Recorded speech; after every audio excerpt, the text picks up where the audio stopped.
മലപ്പുറം താനൂരിലെ വയോജനങ്ങൾക്ക് കൊച്ചിയിലെ മനോഹര കാഴ്ചകൾ കാണാൻ യാത്രയൊരുക്കി നഗരസഭ. 6 ബസ്സുകളിലായി 300-ലധികം പേരാണ് കൊച്ചി കണ്ട് തിരിച്ചെത്തിയത്. യാത്രാ ജീവിതത്തിലെ തന്നെ വേറിട്ട അനുഭവമായി എന്നാണ് ഇവർ പറയുന്നത്. കഴിഞ്ഞ ദിവസം അതിരാവിലെയാണ് താനൂരിൽ നിന്ന് ഈ സംഘം കൊച്ചിയിലേക്ക് പുറപ്പെട്ടത്. 60 കഴിഞ്ഞ ഒരു പറ്റം സ്ത്രീകളുടെയും പുരുഷന്മാരുടെയും സന്തോഷയാത്ര. പാടിയും പറഞ്ഞും ഈ യാത്ര ഇവർ അവിസ്മരണീയമാക്കി. പലരുടെയും ജീവിതത്തിലെ ആദ്യ വിനോദയാത്രയായിരുന്നു ഇത്. ഇതുവരെ ജില്ലയിൽ നിന്ന് പുറത്തു പോകാത്തവരാണ് ഇതിലെ മഹാഭൂരിപക്ഷവും. വീടുകളിൽ ഒതുങ്ങിക്കൂടുന്ന വയോജനങ്ങളുടെ മാനസിക ഉല്ലാസം ലക്ഷ്യം വെച്ചാണ് നഗരസഭ വാർഷിക നടപ്പ് വർഷ പദ്ധതിയിൽ ഉൾപ്പെടുത്തി സ്നേഹയാത്രയും വയോജന സംഗമവും നടത്തിയത്.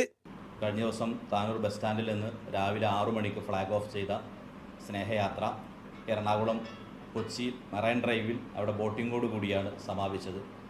വീടകങ്ങളിൽ കഴിയുന്ന പാവപ്പെട്ട ആളുകളെ, സ്ത്രീകളെ സംബന്ധിച്ചിടത്തോളം, അതുപോലെ പ്രായമുള്ള ആളുകളെ സംബന്ധിച്ചിടത്തോളം അവർക്ക് ഏറ്റവും വലിയ ഒരു വേറിട്ട അനുഭവമായി മാറാൻ ഈ സ്നേഹയാത്രക്ക് കഴിഞ്ഞിട്ടുണ്ട്.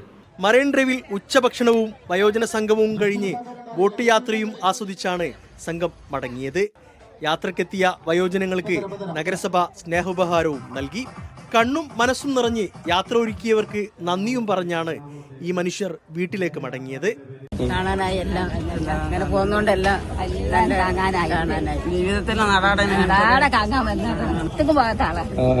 കാരണം മസാല ഞങ്ങൾക്കൊക്കെ കണ്ട് സന്തോഷിക്കാനും ഉള്ളൊരു വിധി വന്നു.